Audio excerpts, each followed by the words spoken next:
Hello students, welcome to Noble science classes. आज हम जो चैप्टर लेके आए हैं वो है मेटल एंड नॉन मेटल। ये चैप्टर थर्ड है क्लास 10th साइंस का। क्लास 10th साइंस का चैप्टर नंबर थर्ड है। तो इसमें जो इम्पोर्टेंट क्वेश्चन बन सकते हैं उनको हम बहुत कम क्वेश्चंस में कवर करने की कोशिश कर रहे हैं। तो देखो, फर्स्ट क्वेश्चन जो इसमें बनता है वो है right the difference between metal and non metal. तो देखिए, मेटल और नॉन मेटल में डिफरेंस बताना है। तो सबसे पहले आप ये बता सकते हो, कुछ तो बेसिक जानकारी दे देता हूँ मैं मेटल की। एक हो गया मेटल, एक हो गया नॉन मेटल, ठीक है। तो आप ये देखोगे कि मेटल नॉन मेटल में जो पीरियोडिक टेबल है, पीरियोडिक टेबल इस तरह से आप देखोगे, इस तरह से पीरियोडिक टेबल बनी हुई है, ठीक है। तो इस पीरियोडिक टेबल में इस साइड जो भी आते हैं वो नॉन मेटल होते हैं, ठीक है। और इस साइड जो आते हैं वो है सॉफ्ट मेटल, मेटल जिसके अंदर एस ब्लॉक आ जाएगा, ठीक है। और ये जो आते हैं ये भी मेटल है, बट ये हार्ड मेटल है, हार्ड मेटल, ठीक है। तो इस तरह से पीरियोडिक टेबल में हम देखते हैं कि ये तो इधर मेटल आएंगे जो सॉफ्ट मेटल होंगे, और ये हार्ड मेटल होंगे, और यहाँ पे होंगे नॉन मेटल जो पी ब्लॉक में आते हैं, और यहाँ पे होगा डी ब्लॉक, ठीक है। तो अब इसमें इन मेटल्स की स्पेशलिटी, इन सारे मेटल्स की क्या क्या स्पेशलिटी होती है उसकी हम बारे में बात करते हैं, ठीक है। तो सबसे पहले metal always show positive charge. कौन सा चार्ज शो करता है? Positive charge. तो जिसके ऊपर भी आपको पॉजिटिव चार्ज दिखे, जैसे Na+, ठीक है, Mg+2 या Be+2, तो इन सबको आप क्या बोलोगे? मेटल्स हैं, ठीक है। अब नॉन मेटल क्या है? जिसके ऊपर आप देखें नेगेटिव चार्ज, जैसे F-, Cl-, O-2, तो ये अगर आपको दिखे तो आप समझ जाओगे नॉन मेटल है, ठीक है। तो अब हम बात करते हैं और कैरेक्टर्स की। Metal are ductility. Ductility means होता है कि ये थिन वायर में कन्वर्ट हो सकते हैं, जैसे वायर बना सकते हैं ऐसे लंबे वायर, ठीक है। तो हम जो घरों में वायर यूज़ करते हैं वो इसमें डक्टिलिटी का एक क्वालिटी है। जैसे एग्जांपल के लिए हम गोल्ड का एक अच्छा एग्जांपल दे सकते हैं। गोल्ड में जो है वो 1 ग्राम जो गोल्ड है उसको 2 किलोमीटर डिस्टेंस तक का वायर बन सकता है। तो सबसे ज़्यादा डक्टिलिटी जो मिलती है वो गोल्ड में मिलती है। और वैसे वायर जो होते हैं, जो भी मेटल है उन सब में डक्टिलिटी की प्रॉपर्टी मिलती है। नॉन मेटल को साथ ही साथ करते जाते हैं, नॉन मेटल में डक्टिलिटी का कोई प्रॉपर्टी नहीं मिलेगी। नेक्स्ट है मेलिबिलिटी। मेलिबिलिटी मतलब होता है, आप देखो कि जैसे इसको थिन शीट में कन्वर्ट हो सकते हैं, जैसे किसी भी हैमर की हेल्प से, कोई हैमर या किसी चीज़ से अगर इसको पीटते हैं, ठीक है, तो ये जो आयरन या मेटल है वो लंबी शीट में कन्वर्ट हो जाएगा, ठीक है। तो ये कैरेक्टर जो है लंबी शीट में कन्वर्ट होने का, जिसे बोलते हैं मेलिएबिलिटी। क्या बोलते हैं? मेलिएबिलिटी, ठीक है, मेलिएबिलिटी बोलते हैं। और इसके लिए एग्जांपल आप देखो, सिल्वर पर्क जो होती है, सिल्वर जो होती है आपने मिठाइयों के ऊपर देखा होगा, इस तरह से वो सिल्वर की एक लेयर बनी हुई रहती है, ठीक है। तो उसे एग्जांपल है मेलिएबिलिटी का। तो ये नॉन मेटल जो होते हैं उसमें मेलिएबिलिटी का प्रॉपर्टी नहीं मिलती है। नेक्स्ट है कंडक्टिविटी। नेक्स्ट बात करेंगे हम थोड़ी सी कंडक्टिविटी की। तो कंडक्टिविटी की अगर बात करते हैं तो metal are good conductor of electric current और हीट। मेटल जो है गुड कंडक्टर है, किसके? हीट के भी हैं और करंट के भी हैं। कैसे? देखो, जो मेटल होता है उसके अंदर इलेक्ट्रॉन्स होते हैं जो फ्री मूवमेंट करते रहते हैं, फ्री मूवमेंट, रैंडम मोशन बोलते हैं जिसको, रैंडम मोशन, ठीक है। तो जैसे ही इनको पॉजिटिव चार्ज से कनेक्ट करवाते हैं, ठीक है, सारे इलेक्ट्रॉन एक सिंगल डायरेक्शन में फ्लो करने लगते हैं। मतलब पहले तो आप रैंडम मोशन कर रहे थे, जैसे क्लास में कोई टीचर नहीं होता तो स्टूडेंट करते हैं रैंडम मोशन इधर उधर, लेकिन जैसे ही इसको अगर पॉजिटिव चार्ज से फ्लो करवा देते हैं, ठीक है, इसको पॉजिटिव चार्ज से कनेक्ट कर दिया तो सारे इलेक्ट्रॉन एक डायरेक्शन में फ्लो करने लगेंगे और इसके अपोजिट डायरेक्ट में इलेक्ट्रिक करंट फ्लो करने लगेगी। तो इस प्रॉपर्टी को बोलते हैं कंडक्टिविटी ऑफ इलेक्ट्रिक करंट, ठीक है। नेक्स्ट है हीट की, कंडक्टिविटी ऑफ हीट। देखो, कंडक्टिविटी ऑफ हीट का मतलब क्या है? कंडक्टिविटी ऑफ हीट का मतलब है कि जैसे हमने कोई स्टैंड ले लिया, इस पर हमने कोई वैक्स जो मोम होती है उसको यहाँ पे पेस्ट कर दिया, ठीक है। अब यहाँ से अगर हम इसको हीट दे रहे हैं तो पहले ये गिरेगा, फिर ये गिरेगा, फिर ये गिरेगा, फिर ये गिरेगा। तो इसका मतलब है कि ये वैक्स जो है वो धीरे धीरे गिरती चली जाएंगी। इसका मीन्स क्या है कि धीरे धीरे जो वायर है वो गर्म होता जा रहा है और धीरे धीरे वो यहाँ से यहाँ तक गर्म हो जाएगा। तो इसमें कंडक्टिविटी ऑफ हीट की कंडक्टिविटी भी मिलती है। तो ऐसे आप नॉन मेटल देखोगे ना, जैसे प्लास्टिक है, तो प्लास्टिक को अगर यहाँ से गर्म कर रहे हो तो ये यहीं से मेल्ट होगा, ये इसकी हीट यहाँ पर ट्रांसफ़र नहीं होगी। तो ये एक कैरेक्टर आ गया किसका, कंडक्टिविटी का। नेक्स्ट कैरेक्टर बात करते हैं सोनोरस। सोनोरस मतलब कि जो मेटल जो होते हैं उसमें सोनोरस की प्रॉपर्टी मिलती है। सोनोरस मतलब फ्लो ऑफ साउंड, ठीक है। तो आप जैसे टेम्पल में आपने इस तरह से घंटी देखी होगी, ठीक है। ये घंटी जो होती है इसको जैसे ही बजाते हैं तो साउंड फ्लो करता है। ये जो साउंड फ्लो करता है इसकी वजह से, ये साउंड फ्लो किस में करता है, सॉलिड में इजी वे में कर लेता है। तो सॉलिड तो है ही, साथ ही साथ मेटल में ये बहुत अच्छे तरीके से फ्लो करता है। तो हम एग्जांपल दे सकते हैं कि सोनोरस की प्रॉपर्टी किस में मिलती है, मेटल के अंदर मिलती है। एलॉय बनाने की प्रॉपर्टी जो है वो नॉन मेटल में भी मिलती है और मेटल में मिलती है। For example, but non metal जो होता है वो थोड़े से अमाउंट में मिलाया जाता है और मेटल में एलॉय बनता है इजी वे में। कैसे, जैसे सपोज करो कॉपर और जिंक है, ठीक है, और एक कॉपर एंड टिन है, Sn, copper and tin Sn। तो ये कॉपर और जिंक है, इसे बोलते हैं ब्रास। और कॉपर और टिन जो है, ये तो कॉपर जिंक को तो बोलेंगे ब्रास, और कॉपर और टिन है इसे बोलेंगे ब्रॉन्ज। तो आपने देखा होगा कभी भी कोई जो स्पोर्ट्स प्लेयर होते हैं उन्हें ब्रॉन्ज मेडल मिलता है, तो वो है कॉपर प्लस टिन, और ये है कॉपर प्लस जिंक। इसके अलावा भी बहुत सारे जो अलॉय बनते हैं, जैसे सोडियम के साथ मरकरी मिक्स हो जाती है, ठीक है, इसे बोलते हैं सोडियम अमलगम। गम, ये क्वेश्चन पूछा हुआ है, what is the sodium amalgam. तो आंसर कहोगे सोडियम के साथ मरकरी एक लिक्विड फॉर्म में मिलती है, सॉलिड में, लिक्विड फॉर्म में मिलने वाला सॉलिड है मरकरी, ठीक है। तो मरकरी जो है Hg, ये सोडियम के साथ मिल जाएगा तो ये सोडियम अमलगम बनाएगा, इसे बोले, ये जो है ये भी एक एलॉय का एग्जाम्पल है, ठीक है। अब इसके बाद अगर हम बात करते हैं नेक्स्ट आगे, तो ये तो डिफ्रेंशिएट करेगा क्वेश्चन, क्या करेगा, डिफरेंस करो between metal and non metal के बीच। नेक्स्ट है मेटल शो, ठीक है, शाइनिंग। मेटल के अंदर शाइनिंग मिलती है, कैसे, जैसे मान लो ये मेटल है, ठीक है, तो मेटल के अंदर जो है रिफ्लेक्शन ऑफ लाइट होगा, लाइट का रिफ्लेक्शन होता है, और लाइट का अगर रिफ्लेक्शन होता है तो उसमें लस्टर मतलब चमकेगा वो, ठीक है। तो लस्टर प्रॉपर्टी किस में मिलती है, मेटल में मिलती है, नॉन मेटल में कम मिलती है, बट एक्सेप्शन आयोडीन जो है वो नॉन मेटल है, फिर भी उसके अंदर क्या मिलेगी, लस्टर प्रॉपर्टी मिलेगी। तो ये एक अच्छा एग्जांपल हमारे पास हो गया। तो ये एक्सेप्शन क्वेश्चन पूछा जा सकता है। और बाकी एल्कली मेटल्स मीन्स होता है जो एस ब्लॉक के एलिमेंट है। आपने देखा होगा ये जो है पीरियोडिक टेबल में इधर है, ठीक है, पीरियोडिक टेबल में इधर एक हाइड्रोजन तो ऊपर रखा होगा, जैसे मैं इसको दोबारा बना देता हूँ, हाइड्रोजन तो सबसे ऊपर रखा होता है, हाय लीना कैसे रब सजी फिरे, CSFR, ठीक है, CS, हाय लीना कैसे रब सजी फिरे, ठीक है। इसके बाद है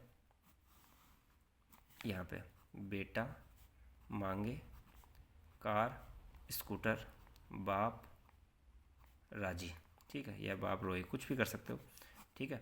तो इस तरह से ये दोनों जो मेटल ये एल्कली मेटल है, ये एल्कली अर्थ मेटल है, ये क्योंकि अर्थ क्रस्ट पे ज़्यादा मिलते हैं ये वाले, ठीक है। और ये एल्कली बेसिक नेचर के होते हैं, जब भी ये वाटर से रिएक्ट करते हैं तो बेस बनाते हैं, तो इसलिए इनका नाम एल्कली मेटल है, इसका नाम एल्कली अर्थ मेटल है, ठीक है।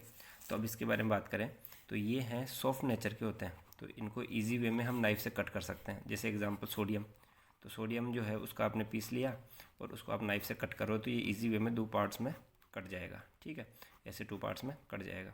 जबकि ये हार्ड मेटल जो होते हैं, कौन से, जो डी ब्लॉक में मिलते हैं ना मिडिल में ऐसे, ठीक है, जो हार्ड मेटल होते हैं वो ईजी वे में नहीं कटते, जैसे आयरन है, एल्यूमिनियम है, कॉपर है, ये ईजी वे में कटते नहीं है। तो ये हमारे हो गए कि metal are solid but mercury का भी एग्जांपल ध्यान रखना, मरकरी लिक्विड फॉर्म में एग्जिस्ट करने वाला मेटल है रूम टेम्परेचर पे, ठीक है। और नॉन मेटल के बारे में बात करते हैं तो नॉन मेटल में एलोट्रॉप्स होते हैं। एग्जांपल कार्बन के एलोट्रॉप्स को देख सकते हो आप। कार्बन के एलोट्रॉप्स होते हैं उनके अंदर एक तो डायमंड, ठीक है, ग्रेफाइट, ठीक है, और एक फुलरिन, ठीक है। ये तीनों जो होते हैं एलोट्रॉप्स ऑफ कार्बन है।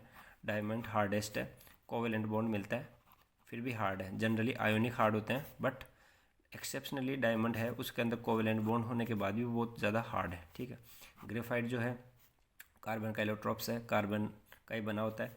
ग्रेफाइट आपने देखा होगा पेंसिल के ऊपर वाला जो पॉइंट होता है वो ग्रेफाइट होता है, उसमें इलेक्ट्रिसिटी फ्लो करती है। तो ग्रेफाइट है कार्बन का बनने के बाद भी इलेक्ट्रिक करंट फ्लो कराता है। और फुलरिन जो है उसे बक्की बॉल बोलते हैं, और इसके अंदर फाइव मेंबर रिंग और 6 मेंबर रिंग की स्ट्रक्चर बनी हुई रहती है। तो फुटबॉल जैसी स्ट्रक्चर बनाता है, इसलिए इसका नाम है बक्की बॉल।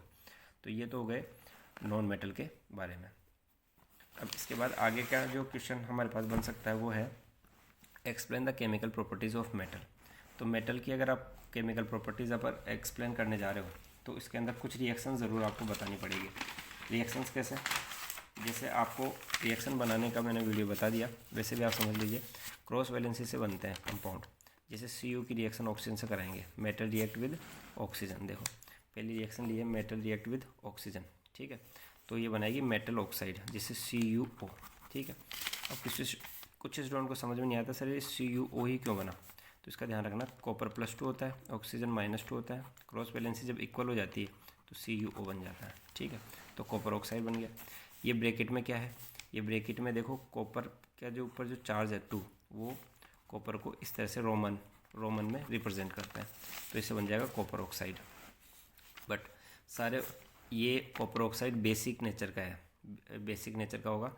बट एल्यूमिनियम जिंक के ऑक्साइड है एम्फोटेरिक है, मतलब ये एसिड की तरह भी बिहेव करते हैं और बेस की तरह भी बिहेव करते हैं। कैसे, जैसे एल्यूमिनियम Al2O3 अगर ये एसिड से मिलेगा तो ये बेस की तरह बिहेव करेगा, और अगर Al2O3 अगर बेस से मिलेगा, ये बेस है ना, ये स्ट्रॉन्ग बेस है और ये एसिड है, तो एसिड से मिलेगा तो ये बेस की तरफ बिहेव करेगा, अगर बेस से मिलेगा तो ये एसिड की तरफ बिहेव करने लगेगा। तो कंपाउंड बना देगा AlCl3 और H2O, ठीक है। बैलेंस हम कर ही लेंगे। और इससे बन जाएगा क्या, एल्यूमिनियम, ये ध्यान रखना ये NaAlO2 सोडियम एल्यूमिनेट बोलते हैं इसको। तो ये स्पेशल रिएक्शन है, ध्यान रखना ये पूछी जा सकती है, ठीक है। तो इस तरह से 2 कंपाउंड बनाता है। तो नेक्स्ट क्वेश्चन है what happen when metal oxide dissolve in water, ठीक है। तो मेटल ऑक्साइड, देखो मेटल ऑक्साइड हम बना चुके हैं कैसे, जैसे हमने एग्जांपल मेटल की रिएक्शन ये करा ली थी, ठीक है। तो इससे बना मेटल ऑक्साइड। अब इस मेटल ऑक्साइड की रिएक्शन वाटर से पूछ रहा है, ये क्वेश्चन क्या बोल रहा है कि when metal oxide react with water या डिसॉल्व इन वाटर, ठीक है। तो मेटल ऑक्साइड वाटर से रिएक्ट करेगा तो हाइड्रोक्साइड बनाता है। जैसे एग्जांपल ले, तो पहले तो मेटल ऑक्साइड बनाएंगे, जैसे सोडियम है, सोडियम ऑक्सीजन के साथ रिएक्ट करके Na2O बना लेता है, मेटल ऑक्साइड बना लेगा। अब आगे क्वेश्चन बोल रहा है कि जब मेटल ऑक्साइड को हम वाटर में डिसॉल्व करेंगे तो क्या बनाएगा, तो ये बनाएगा मेटल हाइड्रोक्साइड बना लेगा, ठीक है। तो क्या बनाएगा ये मेटल हाइड्रोक्साइड। तो क्वेश्चन इस तरह से आ सकता है आपके एग्जाम में, +O2 तो क्या बनेगा A, और ये आ गया H2O तो क्या बनेगा B। तो find the name of A and B, तो A और B के नाम बताना है। तो इससे तो बनेगा Na2O मेटल ऑक्साइड, और मेटल ऑक्साइड किससे कराओगे तो ये NaOH, और फिर हमें बैलेंस करना पड़ेगा, ठीक है। तो इस तरह से ये क्वेश्चन हो सकता है कि what happen when metal oxide dissolve in water, it form the metal hydroxide, ठीक है। नेक्स्ट अपने पास क्वेश्चन है, इसके कुछ एक्सेप्शन जो है इसमें इंपॉर्टेंट पॉइंट है वो मैं आपको डिस्कस करवा देता हूँ, ध्यान रखना। जैसे हमने ये बताया था, हमने बताया था सोडियम, तो सोडियम और पोटेशियम है ये S ब्लॉक के एलिमेंट है, ये जल्दी रिएक्ट कर लेते हैं, किससे, ऑक्सीजन से रिएक्ट कर लेते हैं, वाटर से भी रिएक्ट कर लेते हैं, इसलिए ओपन कंटेनर में इनको रखते तो हैं, बट और इसके साथ कैरोसिन डालते हैं, ठीक है। तो क्यों, क्योंकि ये ऑक्सीजन से जल्दी रिएक्ट कर सकते हैं। मैग्नीशियम एल्यूमिनियम है वो मेटल ऑक्साइड बनाते हैं, मेटल ऑक्साइड बनाएंगे। और silver gold do not react with oxygen at high temperature, मतलब ये तो ओपन कंटेनर में रिएक्ट कर लेगा, इसको आपको करवाना पड़ेगा तभी रिएक्ट करेगा, और ये रिएक्ट ऑक्सीजन से करेगा भी नहीं। तो सिल्वर और गोल्ड इनके एग्जांपल आपको याद रखने हैं। अब नेक्स्ट क्वेश्चन बनता है हमारे पास, when metal react with water explain. देखो मेटल जब है ये में हमने ये कोई वाटर का कोई कॉटन ले लिया, मान लो इसमें वाटर है, ये मेटल ले लिया, जब इसको गर्म करेंगे तो ये कन्वर्ट होगा वेपर में, और ये वेपर जाएगी आगे और रिएक्शन करेगी मेटल से, ठीक है। तो क्या लिबरेट करेगी, हाइड्रोजन गैस।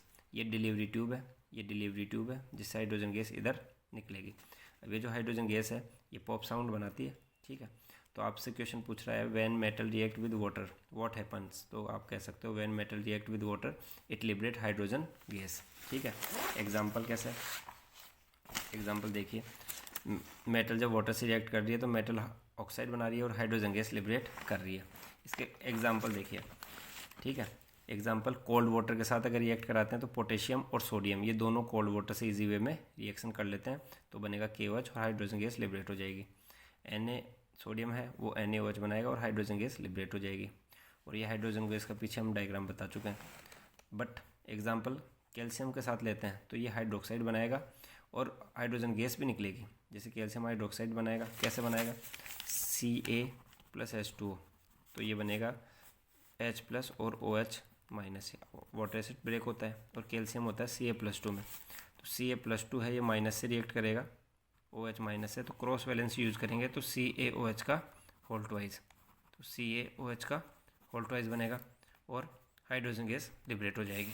ठीक है, और इसी तरीके से मैग्नीशियम है, ये do not react with water, ठीक है, हॉट वाटर, ये हॉट वाटर के साथ रिएक्ट कर सकता है लेकिन ठंडे वाटर के साथ ये रिएक्ट नहीं करेगा, कौन, मैग्नीशियम। और इसी के अलावा एल्यूमिनियम, फेरियम, जिंक है, ये हॉट वाटर के साथ भी रिएक्ट नहीं करते। फिर ये कैसे रिएक्ट करेंगे, स्टीम से। स्टीम कैसे, जैसा भी मैंने बताई थी ना कि कॉटन में वाटर को गर्म करेंगे तो स्टीम कन्वर्ट होगी और वो मेटल से जाकर रिएक्ट करेगी तो मेटल ऑक्साइड बनेगा, मेटल ऑक्साइड बनेगा और हाइड्रोजन गैस लिबरेट होगी। ठीक है, तो ये इस तरीके से होगा। तो इस तरीके से हम ये देखें, एल्यूमिनियम है, फेरियम है, ये स्टीम से रिएक्शन करके मेटल ऑक्साइड बनाती है। ठीक है, अब लेड है, कॉपर है, सिल्वर है, ये एक्सेप्शन हो गए, ये do not react with water in any condition. ये लेड है, लेड का मतलब है Pb, शीशा, और कॉपर और सिल्वर, ठीक है, Ag, ये है ना, ये कभी भी वाटर के साथ रिएक्ट नहीं करते किसी भी कंडीशन में। ठीक है, तो ये हमारा एक फर्स्ट पार्ट था मेटल एंड नॉन मेटल का। इसके बाद लेके आते हैं नेक्स्ट पार्ट। ठीक है, ओके, मिलते हैं नेक्स्ट पार्ट में, बाय।